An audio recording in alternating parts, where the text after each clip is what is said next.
ખરેખર જીવદયાના નામે ચાલતી આ નિરંતર સેવા એટલે જલારામ ગૌશાળામાં હું આજે મારા ઘરે આ પક્ષીને કૂતરાએ ઘાયલ કરી નાખેલું અને પક્ષીને પછી મને એવું હતું કે એને બચાવવા માટે મારે ક્યાં મૂકવું, ત્યારે મને જલારામ ગૌશાળા યાદ આવી અને પાછું હું આજે જલારામ ગૌશાળામાં આવ્યો છું. મિત્રો, અહીંયા આગળ આ બીમાર ગાયો તમે જોઈ રહ્યા છો. એ ગાયોની બહુ સારી રીતે સેવા થાય છે.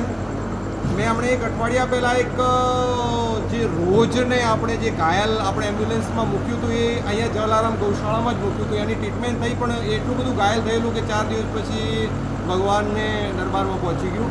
એના પછી હમણાં 2 દિવસ પહેલાં પણ એક ગાયના વાછરડાને ખૂબ નરાધમે આ રીતે એને પગ ભાગી નાખેલો અને એને પણ મેં 2 દિવસ પહેલાં અહીંયા મૂકી આવેલું. અને આજે મને આ પક્ષી મળ્યું ત્યારે હું જલારામ ગૌશાળામાં આવ્યો છું.